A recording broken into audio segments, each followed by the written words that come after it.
Bien le bonjour les zincs, c'est Oz et aujourd'hui une vidéo un petit peu particulière puisque c'est la première fois en 13 ans de YouTube que je fais de la capture Android. Donc je vais vous demander d'être indulgent. Je sais absolument pas ce que ça va rendre au niveau du format. J'espère un format mobile en portrait quoi, sur YouTube pour une meilleure visibilité. On est sur un jeu qui est sorti il y a quelques jours, jeu qui s'appelle DC Dark Legion et qu'un des copains du Discord m'a fait découvrir. Et c'est vrai que je l'apprécie grandement. Donc je voulais vous en parler. Alors c'est absolument pas une vidéo à but commercial, hein. Je sais que sur n'importe quelle chaîne YouTube normalement constituée, si tu veux, tu as toujours un connard qui va te vendre un pack Red Shadow Legends, je sais pas quoi. C'est pas le but ici, hein. Il n'y a absolument pas d'intérêt commercial.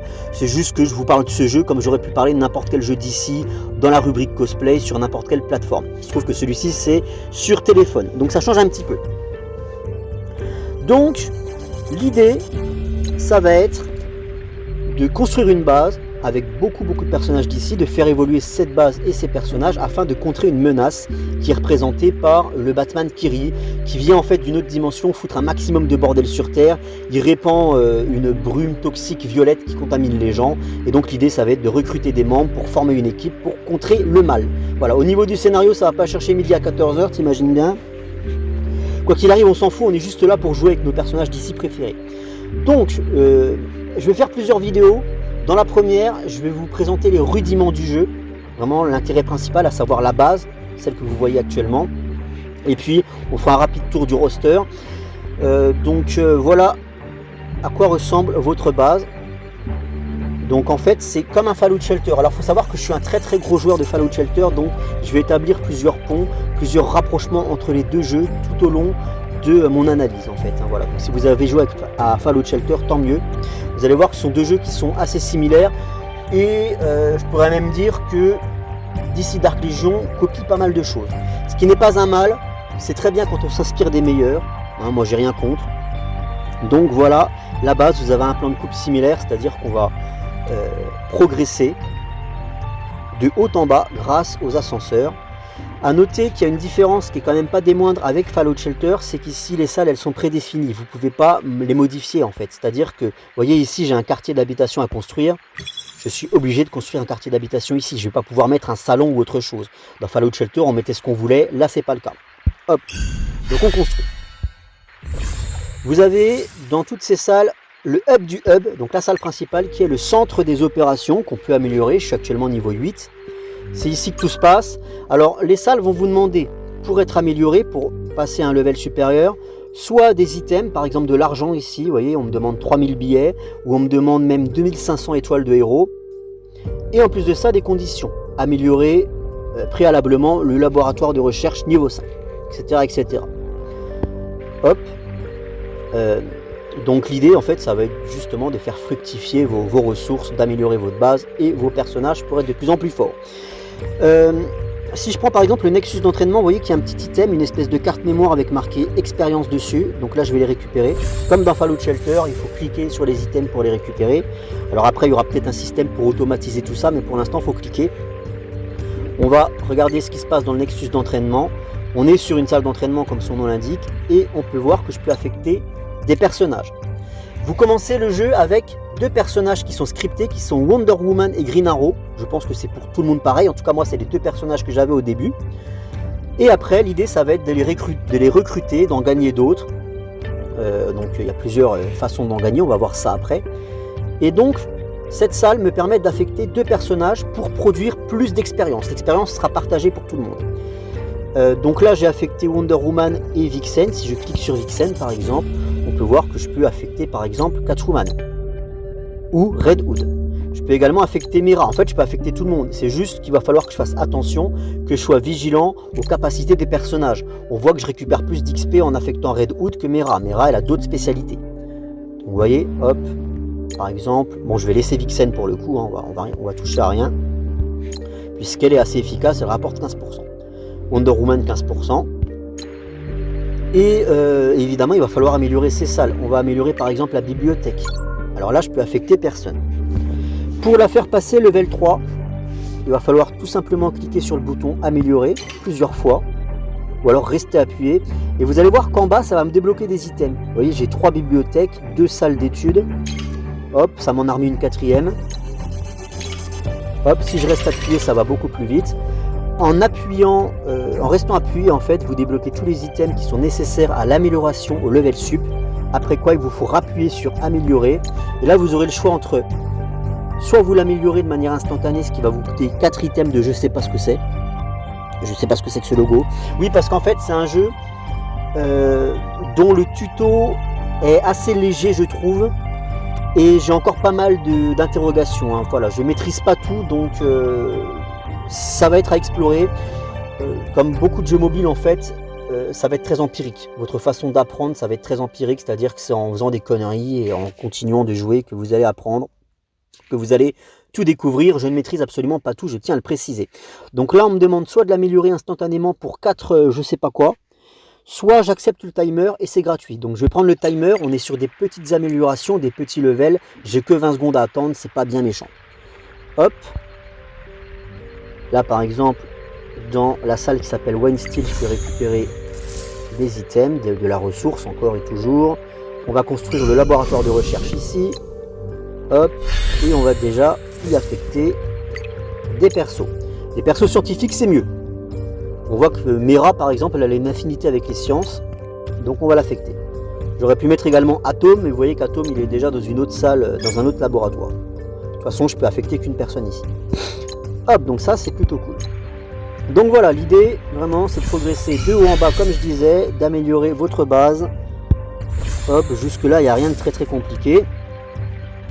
Et il y a un autre type de base, je vais cliquer sur le bouton refuge et là on va partir à l'extérieur. Comme vous pouvez le constater, on a accès à une nouvelle map avec au fond la grande tour de Sauron, tu sais, Barad-dûr, bam, et le Mordor qui s'étale à perte de vue. En fait, ça, c'est les quartiers d'habitation des civils. On est sur des camps. Alors calme-toi, c'est pas des camps d'extermination, c'est des camps de réfugiés en fait. C'est-à-dire que tous les civils que vous allez recruter et rencontrer au cours de vos aventures, eh ben, ils vont venir ici. Donc l'idée, c'est d'améliorer leurs conditions de vie également. Voilà, par exemple, hop, en augmentant leur quartier, ce genre de choses. Et par exemple, si je clique sur le petit cadenas vert, ça va me débloquer une nouvelle zone. Et l'herbe va devenir beaucoup plus verte d'un coup d'un seul. En fait, l'idée, ça va être de recoloniser tout ce qui a été pris par l'ennemi, hein, tout simplement. Alors, je vais cliquer sur ce bouton-là, je ne sais pas ce que c'est. Là, j'ai cliqué sur le billet max. Bon, très étrange. Je retourne à la base. On a plusieurs récompenses. L'idée, c'est vraiment que vous ne vous ennuyez jamais, que vous ayez toujours un truc sur lequel cliquer. Donc, on va voir ça. Hop, je vais aller dans le menu en haut à gauche. Alors oui, c'est un jeu gratuit. Donc, votre portefeuille va être très très souvent sollicité. Par exemple, ben voilà, on va vous dire, vous pouvez avoir plus d'items, plus de machins, mais ça coûte 2 balles. Ça coûte 2 €, tu vois. Voilà. Évidemment, c'est un jeu gratuit, donc il compte bien sur le fait que vous allez craquer de temps en temps pour avoir des bonus payants. Bon, moi, personnellement, quand un jeu ne se fout pas de ma gueule, quand un jeu est gratuit et qu'il ne se fout pas de ma gueule, à m'abreuver de pub constamment, je suis très bon client et j'accepte le contrat et je paye de temps en temps des petits bonus. Sur Fallout Shelter, j'ai payé pas mal de bonus. Enfin voilà, j'estime c'est donnant-donnant. Ils font un jeu gratuit. Bon bah les mecs, il faut bien les payer, il faut bien qu'ils remplissent leur frigo. Donc bah, de temps en temps, je paye. Okay. Par contre, les jeux où je suis soumis à la pub très régulièrement, ça n'a pas un seul centime de ma poche parce que ça m'énerve. Okay. Et c'est pas le cas de ce jeu. On ne peut pas leur enlever ça, c'est que ce jeu il est gratuit et forcément vous avez beaucoup de sollicitations comme je disais. Mais en contrepartie, il n'y a pas de pub. Et ça, c'est très très cool. Donc, il se peut qu'à l'avenir, je paye 2-3 bricoles. Juste histoire de participer un petit peu à l'économie du truc. Donc, le menu ici, donc vous avez le magasin. Si je vais dans l'inventaire, donc là, ce sont des cadeaux. Je ne sais pas qui me file des cadeaux, mais tant mieux, merci à lui. Plus d'arènes, peut-être échanger contre des objets, etc. Des fragments. Là, j'ai un lot de bienvenue que je vais utiliser, mais on voit que je ne peux pas encore l'utiliser parce qu'il faut que mon centre d'amélioration soit level 10. Ce centre-là. On a également des objectifs secondaires. Alors je vous parlerai des objectifs principaux et du scénario dans une prochaine vidéo. Pour l'instant, on se concentre vraiment sur la base, les petits gars. Objectif secondaire. Tac, je clique sur le bas de signal ici. Et là, eh bien on voit que j'ai accès à des récompenses en fonction de ce que je vais faire dans la journée. Par exemple, rejoindre une ligue, participer à un combat dans le Meta Brawl, etc., etc., ce genre de choses. Donc ça, c'est des objectifs que vous allez remplir sans même vous en rendre compte, et vous aurez droit à Il y a toutes ces récompenses, toutes ces ressources, ça fait toujours plaisir.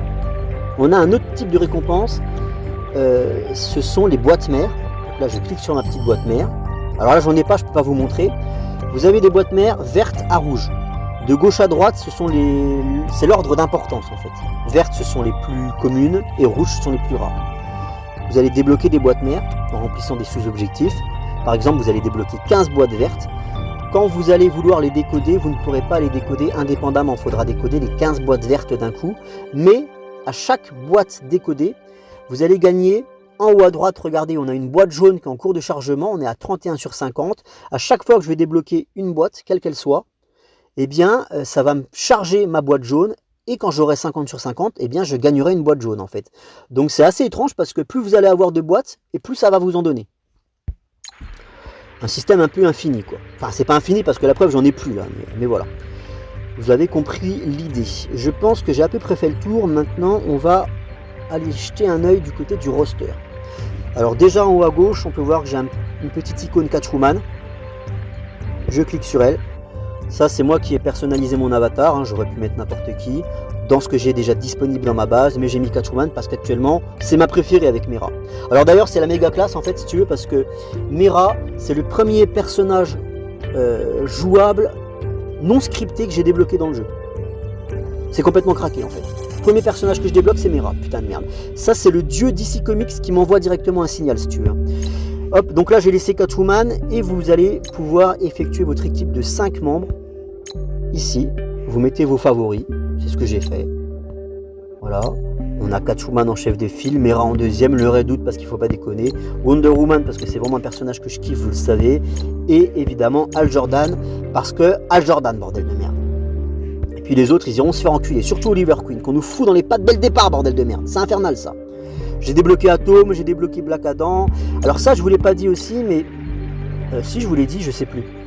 Oui, si, je vous l'ai dit en fait. Il y a des salles où tel ou tel personnage seront plus efficaces. Par exemple, la salle électrique, moi j'ai affecté Black Adam. Ah, ça coule de source, tu vois. Il sera plus efficace en production d'électricité. Le roster, je clique en bas à droite sur ma petite liste de champions et là on voit tous les personnages que j'ai débloqués. J'ai peut-être 3 heures de jeu à tout casser, donc je suis pas allé très loin, hein. On est vraiment au début, j'en ai que 16 sur 50. Je vous fais défiler un peu la liste. Faut bien s'imaginer que c'est un jeu qui vient d'être lancé sur le marché, donc s'il y a du succès, je pense qu'on aura droit à des mises à jour régulièrement pour venir épaissir un petit peu tout ça, rajouter un petit peu de sang neuf. Tu vois, ça manque, ça manque. On peut mieux faire en termes de roster, on peut encore en rajouter là. Le Swamp Thing, enfin voilà. Je clique sur ma petite Catwoman pour vous montrer l'exemple. Regardez-moi ça, les animations elles sont stylées, les chara designs sont au poil. Franchement, j'ai rien à dire, c'est magnifique. Je kiffe, vraiment je kiffe. Je kiffe la DA, je kiffe le chara design, ambiance comics. Les animations sont travaillées, rien à redire. On est sur la fiche de personnage. Catwoman est un personnage couleur jaune, niveau légendaire, parce que évidemment, comme dans n'importe quel RPG, en fait, eh ben, tous ne se valent pas. Hein, si je retourne dans ma liste des champions, hop, vous voyez que Hal Jordan il est mythique. C'est le niveau encore au-dessus, c'est normal, c'est la Justice League. Par contre, ce qui est intolérable, c'est que Wonder Woman, elles sont en légendaire, et que la salope d'Harley Quinn, elles sont en mythique. Ça, c'est n'importe quoi. Ça, c'est n'importe quoi, ça m'énerve déjà, tu vois. Putain. Et vous avez également des personnages pas spécialement connus, tu vois, le lieutenant Terry Botter, bon voilà, des random PNJ. Hop, faut pas que je clique sur ça, j'allais faire une connerie. J'allais arrêter la capture. Bang Bang, voilà, des random PNJ dont tout le monde se branle, mais ils ont le mérite d'être là. On a Killer Croc, enfin voilà. Donc ma petite Catwoman, je reviens sur elle. Vous avez le petit symbole du point là, c'est la lutte finale. Donc elle a 5985 points de puissance. Ça, c'est la puissance du personnage, intrinsèque. Mera, vous voyez qu'elle est beaucoup plus puissante. Mera. Et pourtant, elles sont au même level. Donc là, c'est généralement une question d'équipement. On va voir l'équipement juste après. Je vais finir de vous parler du personnage en lui-même avec les compétences spéciales, comme dans n'importe quel RPG qui se respecte. Si je clique en bas à gauche, vous voyez, on a une petite icône avec un 1 là. Hop, je clique dessus. Et bon, on a la compétence de Green Lantern, la première compétence équipée. On peut en équiper 4 par personnage. Soigne les alliés à hauteur de 150%. Effectivement, il y a des personnages offensifs, il y a des personnages défensifs. Mera est un personnage défensif, elle a une compétence de soin. Là où Wonder Woman, elle sera plus dans l'attaque, évidemment. C'est Wonder Woman. Elle est là. Par exemple, sa compétence à elle, c'est du dégât, du dégât. Encore du dégât, vous en voulez, vous en aurez. Tac. Donc après, libre à vous d'améliorer les personnages comme bon vous semble. Moi, j'ai commencé par... moi, j'ai level up au maximum Catwoman et Mera. Parce qu'il faut quand même pas déconner. Green Lantern, je vais l'améliorer. Je vais passer level 40. Parce qu'il faut pas déconner non plus. Et ainsi de suite. Alors évidemment, ça va vous demander des ressources et du pognon. Et le Red Hood aussi. Parce que c'est dans la Bat Family. Ah, je peux plus. Donc voilà, vous avez vu le roster. Ah oui, alors je parle de l'équipement aussi. Ici, équipement. Ce qui est très cool dans le jeu, c'est qu'il y a un système d'équipement comme dans n'importe quel RPG qui se respecte. Mais ce qui est très cool, c'est que ça n'a pas d'impact visuel. C'est-à-dire que ça ne va pas impacter le chara-design des persos. Et ça, c'est très cool. Par exemple, ici, on a l'armure de l'X-Corp, on a un casque sur Green Arrow qui me permet d'être 72% plus, je sais pas quoi, ténacité, je pense. On a des gants, vous voyez, on peut les remplacer, on peut en mettre d'autres, mais par exemple, j'en ai que 2 dans l'inventaire en tout, et les autres, qui sont niveau 1, donc qui sont bien moins bons que ceux que j'ai actuellement équipés, ils sont déjà squattés par Black Adam. Donc ce qui est très très bien, c'est qu'avec ce système d'équipement, eh ben, on respecte les chara-design des personnages, parce que ça m'aurait fait chier que ma Mera, par exemple, elle ait un casque dégueulasse sur la gueule. Voilà. Là, elle a un casque, mais on le voit pas, donc tant mieux, j'ai rien à redire. Et puis en bas à droite, vous avez des petits objets spéciaux, généralement des armes, des items. Vous voyez, là je peux le remplacer, j'ai la flûte du flûtiste. Alors moi j'essaie de rester RP au maximum. Là on est sur un objet qui, je pense, appartient au Pied Piper, un ennemi de Flash. Donc ça n'a rien à foutre dans les bras de Mera, mais j'avais rien d'autre à lui donner, donc pour l'instant ça ira à Mera. Et si un jour je débloque le Pied Piper, je lui donnerai sa flûte. Red Hood, je lis le pistolet réfrigérant. Ce qui est une aberration parce que j'ai débloqué Captain Cold, donc je devrais donner à Captain Cold. Mais très bizarrement, je ne peux pas lui donner à lui. Je ne peux pas lui donner, voilà, je sais pas, c'est peut-être pas la bonne classe de personnage, je sais pas. Je sais pas. Il me reste encore pas mal de choses à explorer, comme je vous le disais. Ah, les animations sont quand même très cool. Putain. Enfin bref. Voilà, et là, j'ai une icône force en bas à droite qui est bloquée pour l'instant, c'est toujours utilisé, donc ça viendra plus tard. Comme je vous l'ai dit, de toute manière, je ferai d'autres vidéos pour vous en parler. Au niveau du roster, on a absolument tous les personnages principaux, quoi. On a Cyborg, qu'il faudrait que je débloque rapidement, sinon le gamin, parce que bon, Cyborg, c'est le personnage préféré de mon gamin, donc du coup, je vais essayer de le débloquer le plus rapidement possible. Du coup, c'est très bien, ça me permet de faire la transition avec la manière de débloquer en fait les personnages. Évidemment, ça va être en remplissant des missions ou des objectifs secondaires. Il y a 2 manières de débloquer un personnage, soit vous le débloquez one shot, c'est-à-dire que vous débloquez Cyborg, bam, soit vous le débloquez sous forme de fragments. Vous voyez que j'ai 2 fragments sur 10 concernant Cyborg, donc il m'en manque 8 pour avoir le personnage. Le gamin sera content quand j'aurai les 8. On a Batgirl mythique, donc ça c'est une aberration, je vais écrire une lettre d'insulte aux développeurs. Non mais Batgirl est mythique et Wonder Woman est légendaire. Il y a un moment donné, comment vous établissez votre système de hiérarchisation dans les personnages?